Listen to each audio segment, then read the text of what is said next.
Greetings world. We are anonymous.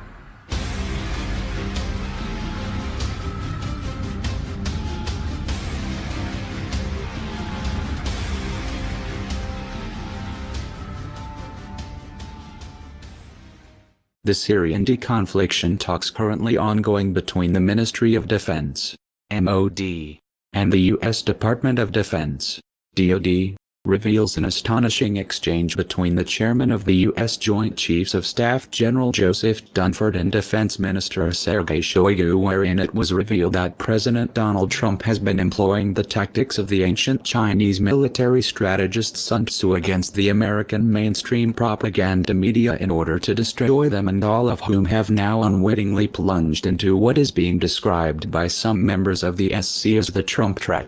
In knowing that he could very likely win the 2016 U.S. presidential election against his deeply flawed opponent Hillary Clinton, but also knowing it would ignite a deep state backlash against him, then billionaire businessman Trump, on the 17th of August, appointed as the chief executive of his presidential campaign a former U.S. Navy officer named Steve Bannon, whose meteoric rise through the business and banking worlds is credited by his near single-minded devotion to Sun Tzu's 5th-century military treatise Art of War, whose governing precept is, "All warfare is based on deception." Once taking control of Trump's presidential campaign, Bannon became aware that the Obama regime was spying on Trump and his associates, while at the same time leaking this secret information to the U.S. mainstream propaganda media, with his, Bannon's, greatest fears being that Trump's extensive ties with China was the greatest danger to derailing his campaign. Using the art of war precept, even though you are competent, appear incompetent; though effective, appear ineffective. However, Bannon, in an effort to keep concealed Trump's extensive ties with China prior to the election, embarked on a deliberate misinformation campaign suggesting/misleading the deep state-aligned mainstream propaganda media into believing Trump had ties with Russia instead, a misdirection U.S. journalists were highly susceptible to, as recently revealed in a study conducted by neuroscientist Tara Swift in the London Press Club that determined the highest functions of journalists' brains were operating at a lower level than the average population, due to dehydration, self-medicating, and fueling their brains with caffeine and high-sugar foods. In Bannon, knowing that any investigation into Trump's ties with Russia would show nothing because they have never existed, he and his White House associates have, nevertheless, continued a steady stream of suggestive leaks to the U.S. mainstream propaganda media, fueling the fake news Russian hysteria meme that only abated yesterday when Bannon and his closest aides left Washington, D.C. with President Trump on an international travel trip. So masterful, in fact, has Bannon's Russian hysteria meme been in misdirecting the mind-addled, unable to think clearly, confused, U.S. mainstream propaganda media. This past week he was even able to get them to praise the appointment of former FBI Director Robert Mueller to investigate Trump's supposed Russian ties that was accomplished with help from China and Mueller's global law firm WilmerHale, who also represent Trump's daughter Ivanka, her husband Jared Kushner, and Trump's former campaign manager Paul Manafort. The only crack/fissure to appear so far in Bannon's Russian hysteria meme occurred this past week when one of the U.S. mainstream propaganda media's most respected leftist journalists named Matt Taibbi noticed the complete lack of any evidence supporting any Trump ties with Russia, and who wrote, "Liberal thinkers have traditionally abhorred secret courts, secret surveillance and secret evidence, and in the past would have reflexively discouraged the news media from printing the unverified or unverifiable charges emanating from such secret sources. But because it's Donald Trump, no one seems to care. What's at the heart of this case?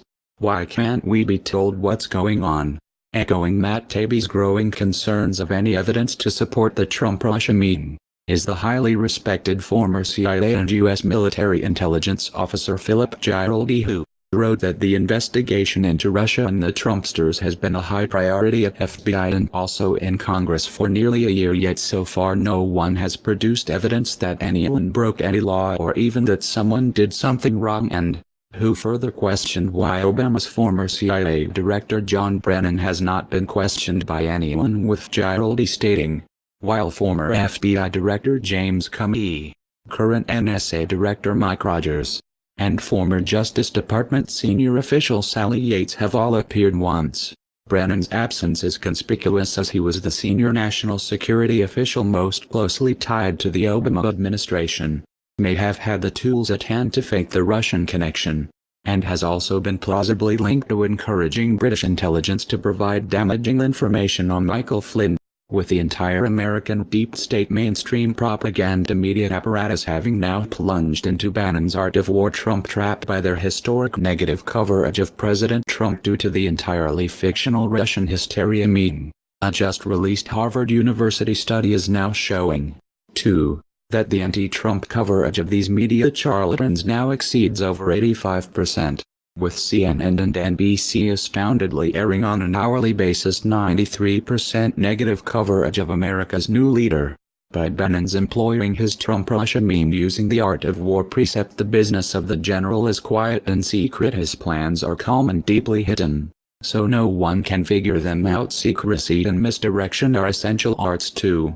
Once the American people discover that their mainstream propaganda media have been lying to them about Trump's supposed Russian ties, their faith/belief in these leftist news organizations will collapse entirely, and with just 6% of these people saying they trust the media now, will leave them in total trust of President Trump above his deep state enemies. Also astounding to notice about Bannon's art of war strategy to protect President Trump is that not only is this ancient military strategy about to destroy the leftist U.S. mainstream propaganda media, it's now the main operational tactic of Trump's foreign policy, and as, perhaps, best articulated by the noted American scholar Dr. Patrick Basham, who wrote, Trump's foreign policy twists and turns actually channel Sun Tzu's The Art of War. This Chinese classic, studied since ancient times, is the world's seminal guide to political and military strategy. The art of war resonates today because Sun Tzu formulated his ideas in an environment characterized by ever-shifting patterns of alliance, the destabilization of interstate relationships, and warfare among aspirants to hegemony.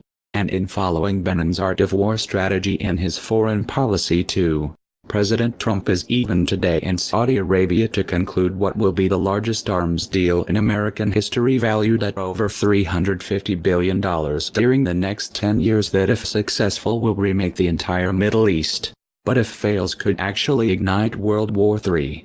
Noting that even though Bannon's art of war strategy has, indeed, unleashed a U.S. mainstream propaganda media onslaught of historic proportions against President Trump, his approval rating remains at 44% of Americans who support him, with 96% of those who voted him into office also saying they would do so again.